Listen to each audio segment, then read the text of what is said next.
How does Arteta, in your opinion, galvanise these players to go, this is the last push, just leave it all out there? Go to a synagogue, go to a mosque, go to church, go to a temple, Umrah.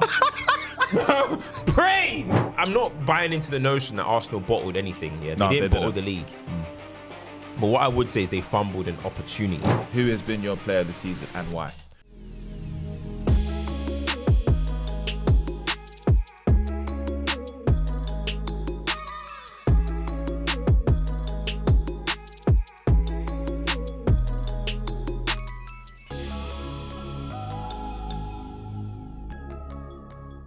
Yo, it's your boy H Block the Sauce, Harry Panera, and welcome to the Inside Scoop. Of course, I'm joined by the one and only my co-host, Culture Cams. Yes. It's been a very eventful week. You know, Liverpool's farewell tour was not really farewelling. You know what I'm trying to say? But hey. And Man City against Spurs was dubbed as Man City versus Tottenham and Arsenal. Yeah, North London United. Yeah, it was North London. Wow. North London together. Wow, That's what I'm saying. Yeah, okay, yeah. No, well done, well done. Good work. But before we discuss about football, make sure you like, comment, and subscribe. We've been seeing, guys, the support, the views, everything is steady. It's a process, and we appreciate everyone. Also, I want to announce right now, we officially audio, guys. Hey, we're gonna have a big one next year. Then big year for us. Looking ahead. forward to it. Yeah, we're gonna be there for you guys in the gym, in the car, whatever it is. Audio listeners, we got you. But yeah, as you said, North London United. Yes. Now, for me, I obviously when it's your rivals, you kind of don't want to support them, but I do understand the sentiment. It could have been any team. Arsenal would have been supporting them anyway. And I think Tottenham played really, really well. Like it was probably their best performance against anyone because of how good City are, and they just couldn't get there. Okay. Well, yeah, that sounded like I thought it was Joe Knight. But yeah, like, that was probably their best performance, right? Suns miss.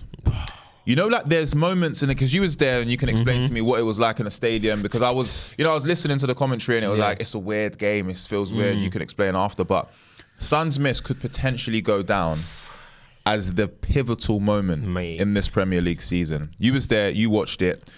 How defining of a moment was that, do you reckon? Because the celebrations from City, the fans and the players was like, we've won the league. Yeah, listen, you ever watch the movie, and it's the flashbang? Yeah. It's just, yeah.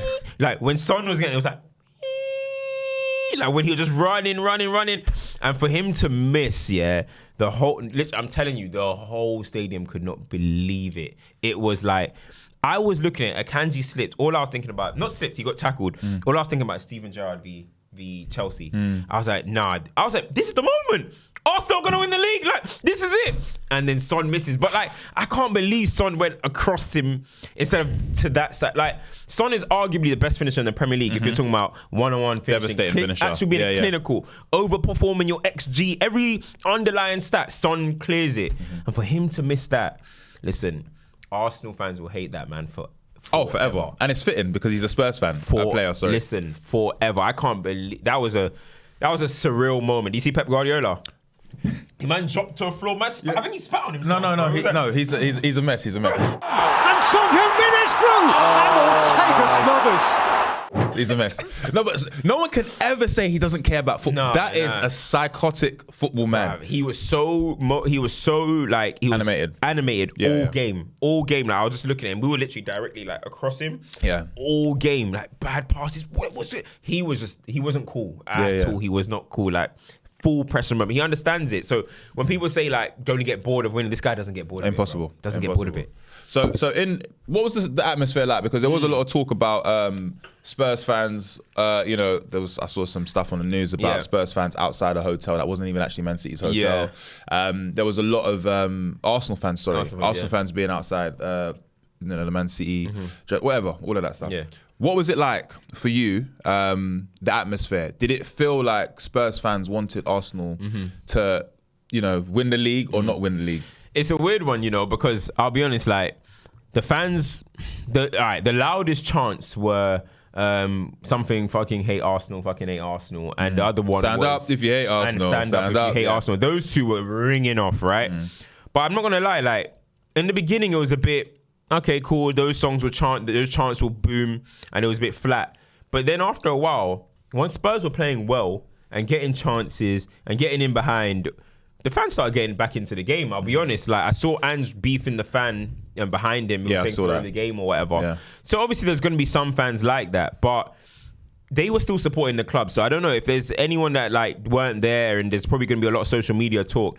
The fans in the stadium were still supporting Spurs. They were still supporting the club. I'll be honest. So that can like dispel them type of rumors. Do you know what I mean? They were still supporting Spurs. To bring it to City, you spoke a lot about like Man City and how, you know, their crazy unbeaten run that has gone under the radar. Now somehow they've been on top more than Arsenal this season, but Arsenal's been the team that apparently may have bottled it right now. Yeah. Last season, Arsenal was on top for 247 nights and City was only on for 14, right? So it is a bit closer in comparison to previous seasons now, yeah? And City are now currently 2 points ahead. Arsenal have a superior goal difference. It's pretty tight, right? What is it about City? Because I am struggling to understand this. Like, there's obviously, you know, they're a great football club. We understand that. They play great football, but why is it that even at your best, because Arsenal have definitely been a better team than last season, how do you stop this City team? Are they Thanos? I mean, they are Thanos, bro. It's as simple as that. They are Thanos. There's like Pep is Thanos. We know this, right? But it's like I don't like. Listen, to beat City, as everyone's saying, you do have to be near perfect, bro. You know what I mean? You have to be near perfect. You have to chase perfection. Like these games where sometimes you could say, I'll draw that one.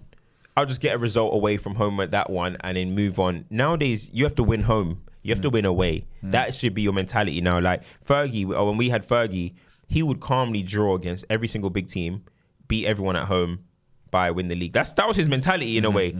But now, home away, like them results where you draw at the Etihad, you draw at Old Trafford or wherever, just saying big 6 games. Those aren't like, I'll take those anymore. Those aren't nice points anymore. You got to go and try and win them. If you're trying to win the league, listen, if you're trying to make top 4, great. If you're trying to win the league, you have to go home and away now to the big teams and feel like you're walking away perfect. But it's crazy because City haven't even done that this year. City's record against the big 6 this year is awful. And they're still going to walk away with the bro, honestly, like, I'm not buying into the notion that Arsenal bottled anything. Yeah, they didn't bottle the league. But what I would say is they fumbled an opportunity. I think there's a big difference between fumbling and bottling. You look at us in the Aguero year, we bottled that. Yeah, we bottled. Yeah, you know what I mean? We bottled. How are we drawing 4-4 to Everton, losing to Wigan, a team that we had never ever lost to. So I get that, but here, I know you said it off air, but I point back to that Villa game, man. I point back to that Villa game, like.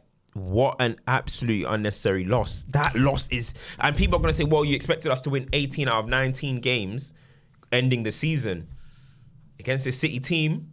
You have to. You have to. Do you know when I watched that game, I wasn't as... Obviously, the sentiment behind it was Arsenal should win. But this is a Villa team that genuinely have now qualified for the Champions League and have given City a tough game. They've lost to City City have lost to them this season as well. So it was a very, very tough game. But I think as good as Arsenal have been, that is the mark of the progression that Arsenal need to have in order to win this league. They have to be superior to Man City. They can't be, we're level with them. It has to be a freak of a season in order for them to beat City. And we've seen it as well because Arsenal have also beaten City as well. So it's like, you've done everything you could possibly do, but still, this team, they have an element of like experience that Arsenal don't have and maybe Arteta doesn't have.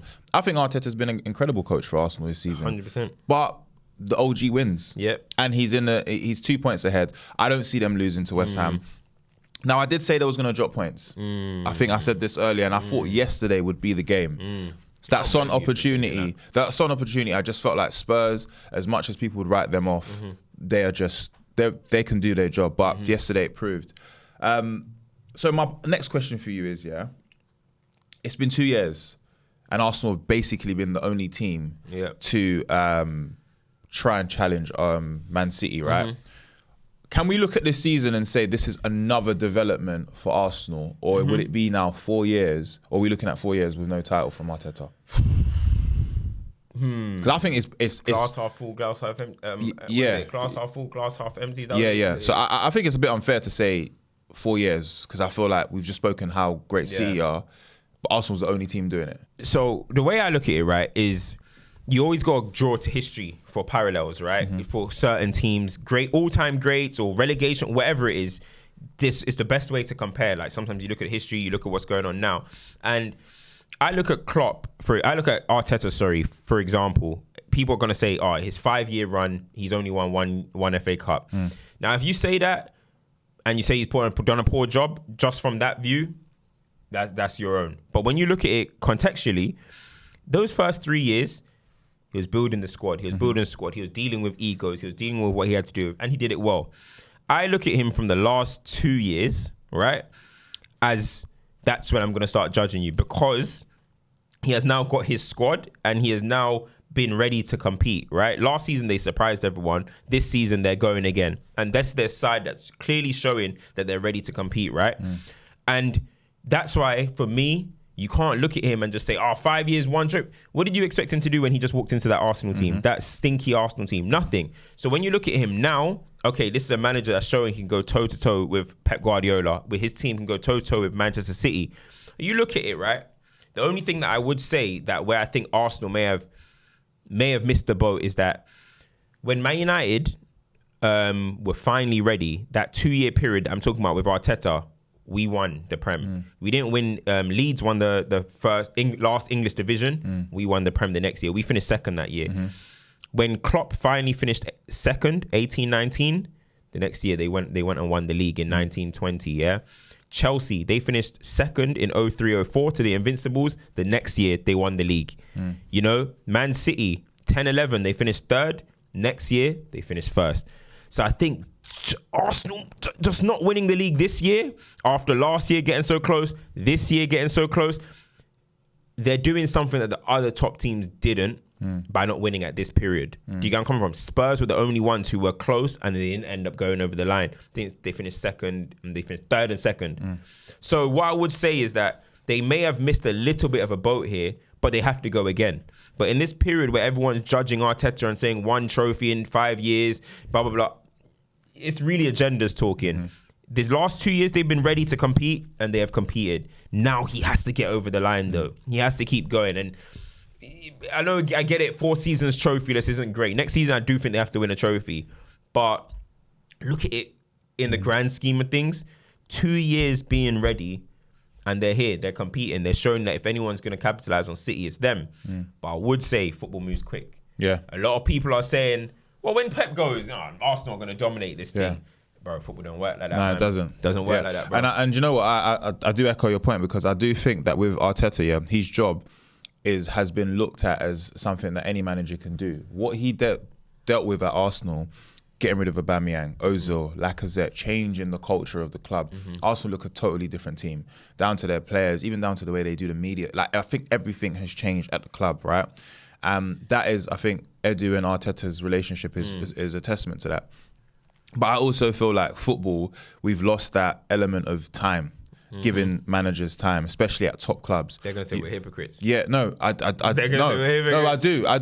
because look, when it comes to my club, it's emotional. When you look at another club, there's a bit more of an understanding, right? We'll speak about Ten Hag maybe towards the end of this, but I think with Arteta, the reason why I say give him time is because you can clearly see it's working. It's just that with City, there are just a different level of a team, and if it wasn't for City, as you said, it would probably be like 2-3 years that Arsenal had won the league, right? But they have the right man. I think now you look, it's got to a certain level that you now start looking at the intricacies of why they haven't won it. Do they have a striker? Do they have backup in every position like how City did? Ederson got injured yesterday. Ortega. With a man of the match performance. Man of the match performance. Those little moments, I think it's not like when people say that, Pep is a psycho when it comes to football. This is what I'm talking about. Doku coming onto the pitch. Make a great change, Penalty. It's like those little moments are what changes things. And I think with Arteta, I feel like that is what we should be looking at now about, does he have strength in all these positions? Can he alter his team in game? that will allow his team to create more chances and stuff. And this is not me saying that this is what we should be looking at, but this is actually the reality now because of what's happening right now. I think, look, it may be nitpicking, but we are talking about the very elite. No, you have to nitpick. It's like if I say to you, Scholes or sorry to cut you off. Yeah, we look at what happened. Bayern and Real Madrid. Yeah. Was it not those little intricacies that got them? Joselu coming on and scoring 2 goals. 100%. So it's like, we're not saying, and I'm not saying, should I say, that it's, this is why it's not that, but this is what it has to change. And I'm sure Arteta will probably be thinking the same thing. Yeah. I need to make sure everything's covered. Even if we win 3-0, it should have been 5. Yeah. That's Pep Guardiola's style, mentality when we look at how he's dominated. The thing is, right, one thing that happens a lot is that people want to water down the elite level. The elite level is going to be fine margin. It's going to go down to... And for me, like, look, when I look at the season in whole, we can say, okay, that Villa game, but I look at it in whole. Why did Arsenal... I think it was 40 points after the first 20 games, right? Which is good. But Arsenal, if they want to be perfect, they probably would needed to get 45 points, 46 points, whatever it could be, 47. I don't know what the max could be, but they needed to keep going. And when you look at the December that they had, a really bad December, and you're looking at the times when I feel like they were forcing Havertz into centre midfield, you can't afford to do that. You can't afford to do that. Pep Guardiola, he'll sign Nunez, he'll sign this person, sit on the bench, watch what these guys do. And then I'll bring you in. Let's see how you do. Okay, you're not at that level. I'm bringing you back out. Havertz in that situation, I think he forced him in. And Ketia was playing quite a lot of games at that point as well. And I think Havertz wasn't ready to adapt to that role yet. And I think you could see it in Arsenal. When he went up top, when he started playing up top and Jorginho came in. Different. Arsenal flying. So now if you just think at the elite level, the fine margins, if Arteta had earlier identified that. Now it sounds harsh, but if he had earlier identified, bring in Jorginho, put Havertz up. You know what I mean? That little tweak, this whole title race could have been different. This whole perception of things could have been different. So I think there's so many little moments, because the reason why I say that as well is that look at Kevin De Bruyne at the moment, right? When you look at KDB, the guy physically looks way off it now, right? Way off it. But what does Pep Guardiola do? Last season, when KDB was looking physically off it, he went second striker. Basically, he was playing off Erling Haaland. He had a great season because Pep surrounded him with what he needed to surround him with, right? He's hiding his weaknesses. This season, again, Phil Foden's outperforming KDB. But KDB has to play. Pep was trying to put Foden right wing, and it wasn't really working. Like once after Foden been playing 10 all season. So what's Pep done now to hide KDB's weakness of his physicality and still get away of getting Foden and KDB in central areas? What's he done? He's brought in Kovacic. So now Kovacic is going to be controlling the game with Rodri. KDB can just float around. Bernardo's going to hold the right. Foden's going to float around as well. And now Gvardiol has the whole left-hand side to himself. And he's absolutely playing. And he's balling. Yeah. But all amongst this, it's just helped KDB kind of walk around the pitch, not do too much, just pop up in the areas he did yesterday, put it across the box, goal. Rinse and repeat. If KDB right now, with his fitness and his physical level, was playing for Manchester United, we'd be having a Casemiro talks. Casemiro talks, yeah. We will be telling him go to, but that is why, that's what I'm saying. You see the fine margins. That's where it is, bro. That's why Pep is so good. That is why people will just look at it and think, KDB's elite. That's why. Yeah. You gotta see what Pep is doing in and around this. And Arteta figured it out. He did after December. But then it might have just been too late. When you're looking at it. Do you know what? My next point was going to be basically about something that Kevin De Bruyne was a part of. And I was going to ask you about when was Man City's resurgence, because we spoke about Arsenal basically looking like, oh my God, every week they're going to look incredible. They look like they're going to win the league. But then Man City came back and it was a game against Newcastle. Kevin De Bruyne came on the pitch when it looked like, Newcastle were going to steal a point from them. And he put on a masterclass performance in 15 to 20 minutes, right? Was that the change that we didn't know of where the league was going to go? But right now, as we're filming, the league is not done. Arsenal can still win the league, but as it stands, it just looks like Man City are going to. But that was a Kevin De Bruyne move. Is that the type of stuff you're talking about what Pep did? Because he brought him on, he wasn't as fit, and you could see after 10 minutes he was blowing, but he done his job. is that do you reckon that's the change? And also, is that what you mean by, the intricate moments that Pep? I mean, yeah. shows? I mean, again, like that. That's a good point. That's a good turning point of the season because Foden and City were doing well. Yeah, I mean, they had that moment where Rodri was gone. They lost all these games or whatever, but they're doing well. But they were still around third, second.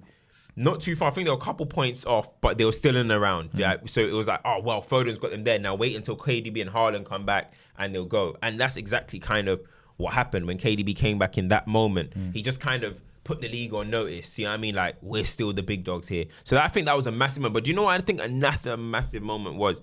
I think it's not losing at Anfield, I think it wasn't. I think Anfield, when they went to Anfield, I think Liverpool felt like they're purring. Like, I might be wrong, but I feel like we walked into there thinking, City going to Anfield. At this moment, it's peak. And I think them getting a result there, just surviving, getting a result, because Liverpool are the better team.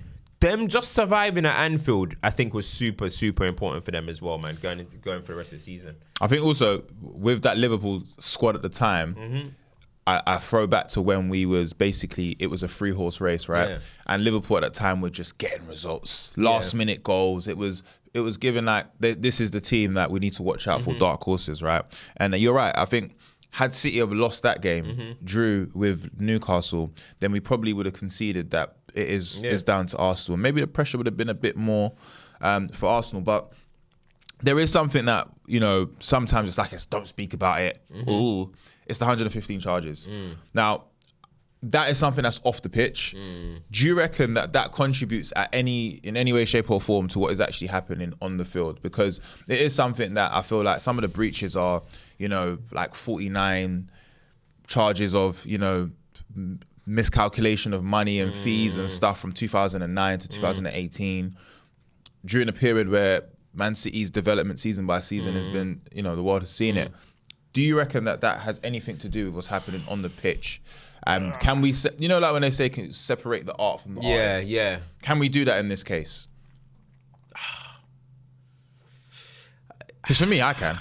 I feel like I can, but look, because I don't know every single charge, I don't know how this charge leads to getting this player or this and that.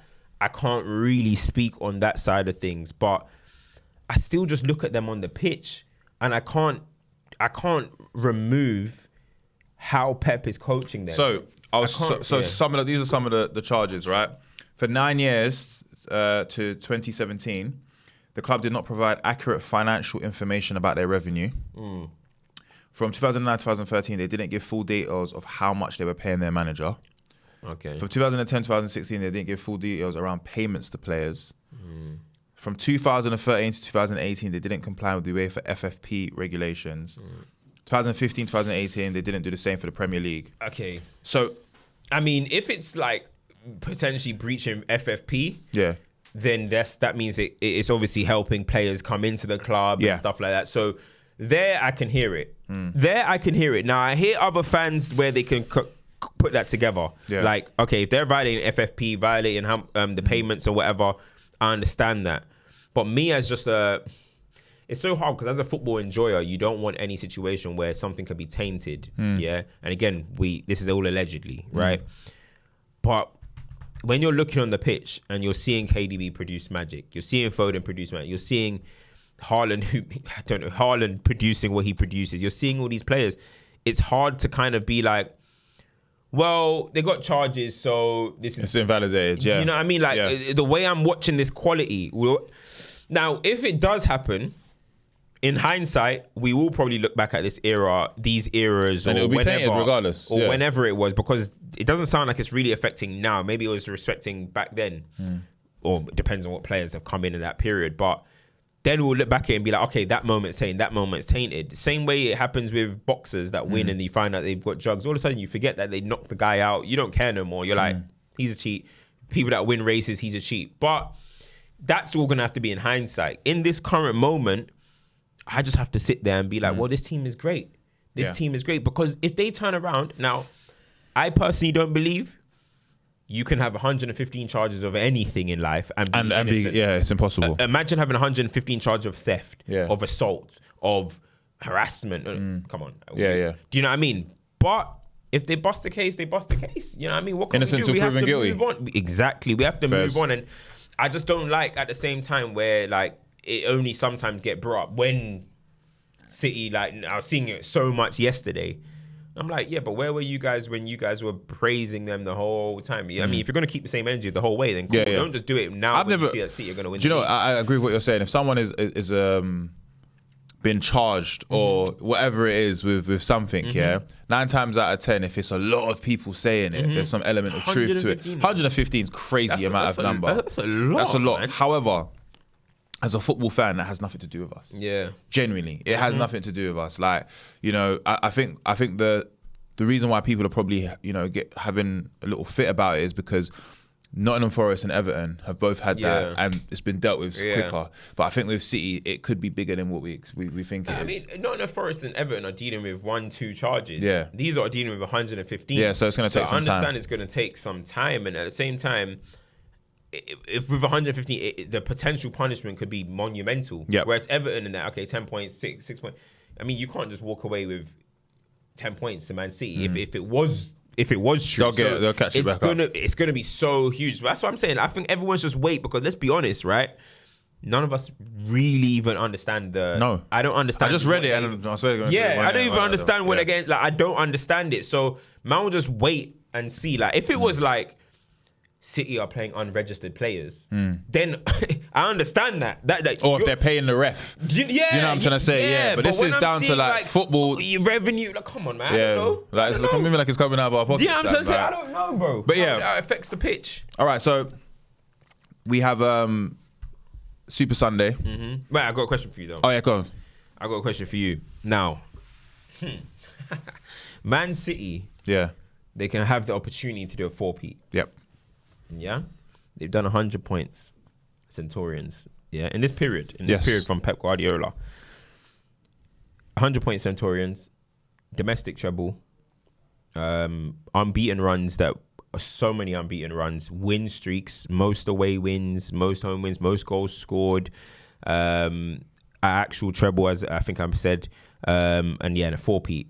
Now this period, I can go through all the records. Have Manchester United ever been this good? I think Like, in terms of dominance, maybe you can say our best team might be them. No, I know. Have we ever been? I this think dominant? with Man City, right? When we have these discussions about which team is better, we spoke about players, which it's all generations. I feel like in this generation, City have been the only team, so their dominance is shown by how far of a greater team that they are than everyone else. I think with Man United, we had other teams that were of the level, but we were just a bit better. On the moments where it really mattered, we were better. I think of Chelsea, I think of Arsenal, I think of Liverpool as well. I feel like it was like a 3-4 horse race, then it went to 3, then it went to 2. Whereas I feel with City, once they started, they've just gone. I don't think that Manchester United have reached the levels of control over the Premier League that Man City have. I think, you know, what we've done in football probably, you know, has more longevity just because of the process. You saw it. Whereas Man City, as soon as they got Pep, it was the expectation was Champions League. I do believe that they are a better team than Manchester United, just because of like what they've achieved in the Premier League in a short space of time. I think Manchester United was like, we controlled errors. I think when you look back at it now, Man United are still the bigger team and still have achieved more. But what City have done in a short space of time, I think that is why it's probably looked at as, you know, a bigger feat. But if I was to answer your question, I don't think they are. But I just think in this short space of time, if you was to put this team, this Man City, I don't think this is Man City's best team. No, I don't even think. The thing is that I just think what they've done in a short, since what 2015, 17. Look what they've done, man. Yeah, that's where my question is. Like, a lot of people would take it as, do I think 08 Man United will beat best version of City? I probably do think that. You know what I mean? Maybe I'm biased, whatever, but when I see Ronaldo, Rooney, Tevez, and Rio and that, I just think our best players are better than their best players. Their squad maybe might have more talent, but whatever. That's another thing. I'm not even talking about that. I'm literally just talking about the dominance. And obviously we won 13 titles. 2 3-peats. We done 30 times. We done 2 3-peats as well. but I'm trying to look at it and I know we were like 2 points away from winning like 7 in a row and stuff or whatever it was, right? But you've got 6 out of 7 Premier League titles to Man City. And it's the records, bro, that they're doing. It's the records. That's where I look at it. It's the record. If you look at the records, Pep Guardiola and this Man City team have broken since 2017 to 2024. It's hard to see that we've ever been that dominant. I don't think Do you we know what I have. mean? Because even when we won leagues, I get it. They're still in title races, obviously, Man City. But even when we won leagues, I do think like 07, 08, even that's our best team, I think. Arsenal not bottled it, but Arsenal, you know, that Eduardo moment, and then we were chasing Arsenal that season, you know. 08, 09, we controlled that title and stuff. But like, I think there were still moments where it was tug of war. But this dominance of Man City. Like, okay, let me ask you a question then. Is it okay when we was winning the leagues, when we spoke about errors and stuff, the Arsenal era, the Chelsea era, it felt like it was much more difficult to win a league. No, I do think there was But more teams. my question is, was it that difficult, or City just made it so easy based on how good they are? And then maybe that can answer your question about which team is better, because I don't think the Arsenal teams that have been here when Man City have been dominating have been nowhere near the Arsenal teams of late. Maybe the last 2 years Arsenal finally got teams that can have a conversation with that Arsenal team. Chelsea's teams have been shocking. Man United. So I don't think that there's been teams that have been near the level that Man City have been. It's only now, and it's still not enough. Yeah, I agree. I think Liverpool obviously put up a fight and stuff, and Liverpool were a great team, an all-time great team in the Premier League era and stuff. But I do think, I know what you're saying. I think a lot in the previous era, it was a moment where, okay, Arsenal can do it. I mean, Arsenal we won the league. Arsenal went invincible after that. Chelsea went 95 back-to-back. Then we went 3-peat. And then Chelsea went again. So, like, I do think that era had more. Listen, just look at the sides. Just look at the sides.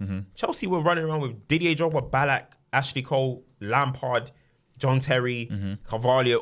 Come on. It's ridiculous. So I do agree with that. Like, it would have been a lot harder. And nobody will ever change my mind that I think it was a better era in that time.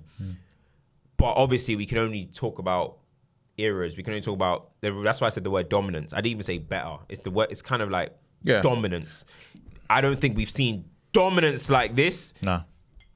I don't think we have. No. I mean, I know we've won so many titles and a team, but I don't think we've seen dominance like this. But now there is context amongst that dominance. But damn, bro, this dominance with the record that they're doing, and I think you're right. Using the word dominance makes more sense because. I do believe that Man United were the best team in England for a long time, but there were also teams that were like generally could have been the best teams also. Chelsea, when Jose Mourinho came in, Manchester United couldn't sniff a title if they wanted to.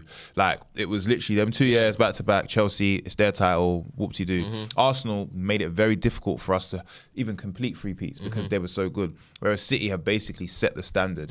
You kind of have conceded from the first 20 games that this is going to be their title. That level of dominance, I don't think Man United was ever had. There was 4 teams like Liverpool, Arsenal, even though Arsenal, like, they always had great players, but their defense was always a bit shaky, right? But you look at those teams, they were reaching semi-finals of the Champions League regularly, Champions League finals. I feel like there was time where nearly every year there was an English team in the final. 2005, there was Liverpool. 2006, there was Arsenal. 2007, Liverpool again. 2008, United and Chelsea. 2009, United. 2010. Okay, that was Bayern. That was Bayern and Inter. 2011, that was Man United again. 2012, that was Chelsea. Yeah. It just felt like every year there was an English team in the Champions League finals. So yeah, it was a mad competitive era. Do you know what? It's just about. Let us know. I want that to be a comment from you guys. Yeah. Arsenal will be facing Everton. Man City against West Ham. What can Arsenal do in that? Because it's not in their hands no more. It is down to City. City are 2 points clear. I really, really can't see them losing to West Ham, but this season, Premier League. Yeah. What would be... I mean, you're not a manager. You have worked at QPR before. So I'm sure you... Thank you, man. Yeah. I'm happy you remember. No, that, of course, come on, man. I know your team, bro. You, man. I know, Thank bro. you, I know. thank If you really wanted to, Yes. you could be sidelines right now. This is what I'm saying. You get what I'm saying? But people don't know that though. And I'm here to help them know that you could have been. Yeah. Thank you. All right. So what is it going to be like for Arsenal? Because you got the whole season. Yeah. With some of the celebrations after every game. I think about the Luton game where they clawed it back. Yeah. I think about when they beat Man United. I think about all these games where Arsenal fans and players have felt like, yeah, this is it. To now be going into the last game of the season. Some of the players are going to the Euros. Some people are going to Copa America, and it's like we might not have a trophy to go into that tournament in, and we've actually been, gone through blood, sweat and tears.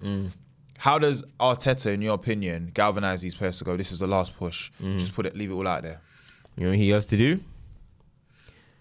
Go to a synagogue, go to a mosque, go to church, go to a temple, Umrah, Mecca. Bro, go to anywhere you can pray, brother. Go to anywhere you can. Timber's always dropping. Go and tell him to preach. Pastor, I'm telling you, bro. There's nothing he can do, bro. Go out at Saka, God's child. Pray, bro. Pray. You have to pray for Mikel Antonio. Your hopes is in Antonio, that's bro. funny. I'm telling you, brother. What else can you do, bro? There's no bro. If you're a manager and you're walking into a pitch, last game of the season, all you need to do is win. What bro? You think I need to be telling you? Yeah. So you can come here and you. Brother, I'm gonna tell you, man. Did you pray this morning? Because you need to win, bro. That's it. That's it. There's nothing Arteta can do from this point. That's funny.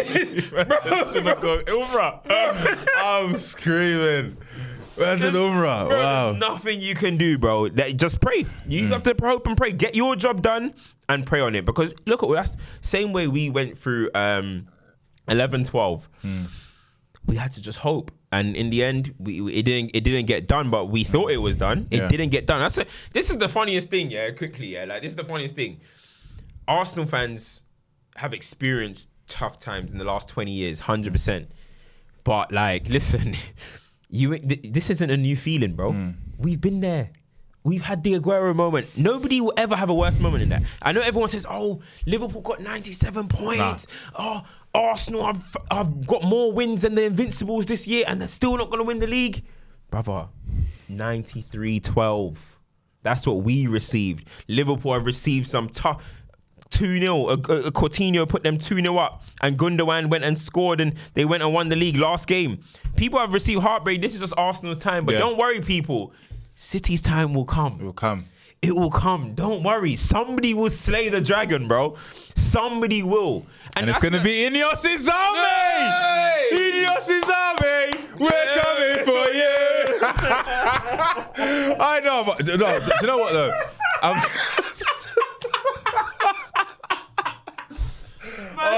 Ineos' army! You're coming, mate. That's funny. I know, but in reality though, it's true because I remember, bro, where I was. I was at my house, yeah, and obviously the Sunderland game we had won that, innit, yeah, and then I remember just watching that game. Like I was like, I've never supported QPR. You see what Arsenal fans did yesterday? I was doing that against QPR, bro. I ironed my Aeon shirt, bro, and I heard my dad, and this is when I knew me and my dad will never be football friends. He said, yes. I turned the iron off. I didn't even check the score. I didn't see the goal. I just knew. Because I was going to go and celebrate, bro. That would have been our 4P. Yep. Bro, I remember my feeling as well. I literally, So in that moment, I got up. We had won. So I remember I was at my cousin's house. I ran upstairs like, we're champions. This is peak. I ran upstairs, yeah. I promise you, as soon as I come down, as soon as I got back into the living room, Aguero, bam. Brother, I just fell to my knees. That's enough to make a grown man cry. I was just on the phone. My cousin's an Arsenal fan, so exactly like your dad. Yeah, it was a long day, bro. I'm telling you, that was, gosh. That's the thing. Arsenal, I mean, you're going through it, but you ain't felt pain yet. They ain't seen it, man. It gets worse. It could get worse. It really gets worse. I think that's what I'm saying. Somebody does need to take down. Pep needs to feel it, you know? He needs to feel it, but he's going to do a runner before he really feels it. I know it. You see with Pep, he's done everything he needs to do now. Yeah. If he leaves today, if he says, I'm not extending my contract today, do you know why it's a pussy boy thing for all of us? Because nobody was able to take him off. This is what I'm going to say. Do you think the next title going to feel like the first title after Pep? Do you think that's going to feel a bit like... It's not going to feel good. Yeah, Man City fans will genuinely be looking at us like, whoa, when we had him here, you couldn't do nothing. Yeah. Only one person... only one fan base can actually be happy about it. It's Liverpool, because Liverpool actually got it. I think that when Pep leaves, people were talking about Klopp, but he's not Pep. I do think when Pep leaves, there's going to be a little bit of a come down in the league. Of course. I think there's going to be a come down. I think that happened when Fergie left, personally. Yeah. I think there was a real lack of listen, there's still obviously going to be excitement. There'll never not be excitement. But I think from 13, 14 up until when Pep came, I mean, Leicester won the league. The Conte team won the league. Jose's Chelsea won the league. It was good. It was good. I think credit to Chelsea. I do think Chelsea gave us a bit of. No, 100%. They were great. There's always going to be moments. There's always going to be moments where teams do. But I just think there was a little bit of a slight come down. Just a little slight. I think when Pep came, it's gone up again. Do you know what I'm trying to say? I don't know. That's just how I kind of feel about it. But hey, no, we got to get him. We got to get him gone. We have to, bro. We relied on Arsenal and they clearly couldn't do it. All right, so look, I know we've been very serious and it's been good conversation today, but there's been planning permissions for a title parade in North London. So I just wanted to know, what's going to happen with that? Are the roads going to be closed? Because I've got a brethren I want to go and see in North London. I just wanted to know if anyone had any information about whether or not the roads are going to still be closed, because I did hear... Yeah, because I asked my dad yesterday. I was like, "Dad, are you going to go for the title?" He goes, "Yeah, I'll be there."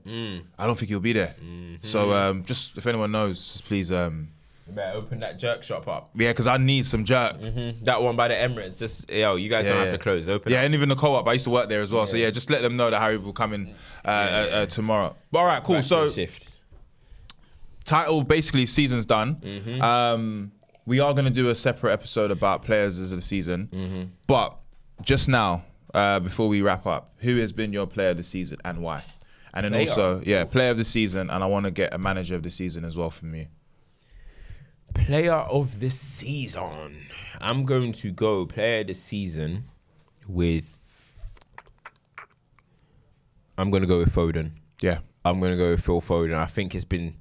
There is a narrative around Foden because of everything that was happening before. Is he going to get this role and stuff? And listen, narratives play a part in when people win these trophies anyway, right? Who's behind us, actually? Kyle Walker. Actually, I had no idea. I didn't even see that one. But yeah, I'm going to say Phil Foden because of that, because of the narrative as well. That is a part of it. And I don't think people try to act like narratives ain't part of it. And unfortunately, that is just the way the game goes. But I think Foden this season has been massive for Man City. 17 goals, 8 assists, no penalties. You know what I mean? That is sensational.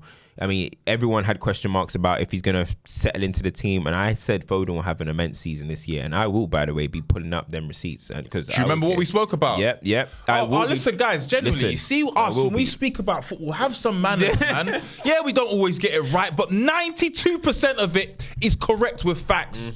All right. That's what I'm saying. Listen next time. Right. But I said he's going to have an immense season. And he did. And the thing is, as I said, it's just the way he's come big over this season with KDB away, with Haaland away sometimes. Yeah, I know. As you see, I started a little bit. Yeah, come big's a bit crazy, but you should have. Yeah.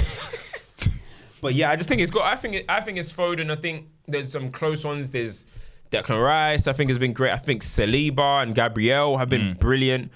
That's actually one thing I quickly want to say. The people I feel sorry most for defenders is that defense of Arsenal, man. That Gabriel, Saliba, Declan Rice trio. Don't forget Ben White, please. Ben White, Ben White, brilliant. I don't think Ben White is replaceable, but I just think when you look at that spine of Rice, Saliba, and Gabriel, them three will take Arsenal far. Yeah, them three. That's why they'll be there next season. That's why they'll be there season after. I was gonna say Phil Foden as well. You know how much I'm a massive fan of him, but I'm gonna go with somebody that isn't in the limelight in terms of his team. Okay, and that's Cole Palmer.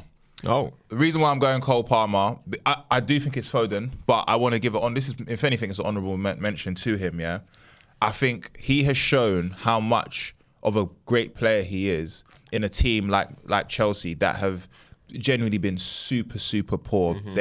They have been below the level that we felt like they was going to be, Mm-hmm. even though it's Poch's first season and it's a new team and everything else that comes with that. But the reason why Chelsea are where they are right now is because of Cole Palmer. Mm-hmm. If you look at the distance between his goals, I think him and Jackson are the only two players to score more than 15 goals in the season, right? And he is not a striker. You know what I'm trying to say? He scored more goals, more assists. I think him, Bellingham and Foden are have got the most goals from English players outside of Harry Kane in Europe. Like that's for me is an incredible stat, right?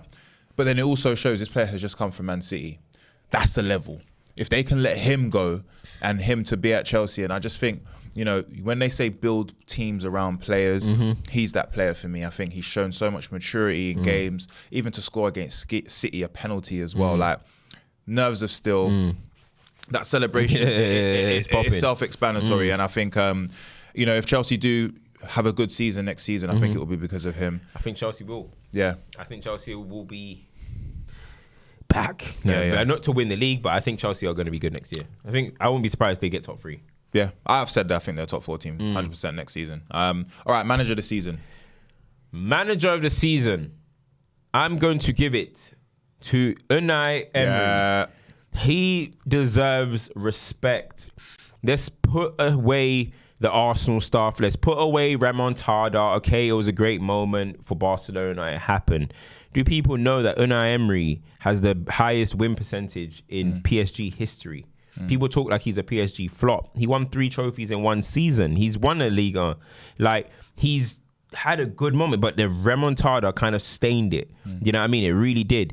Highest win percentage in PSG history. Villarreal, he won a Europa League, their first ever trophy. Sevilla, he's won 3 Europa Leagues. He's now got Aston Villa into the Champions League. Aston Villa, I remember those great Martin O'Neill teams when they were flirting with Champions League.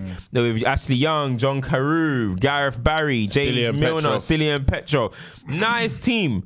But now they have finally done it because of Unai Emery, bro. The Arsenal job was a tough one. Anyone coming after a manager that has been there for 26 years or whatever it was in Arsene Wenger was going to fail. That is a doomed job. Same with David Moyes. Somebody had to be the fall guy, and it was him.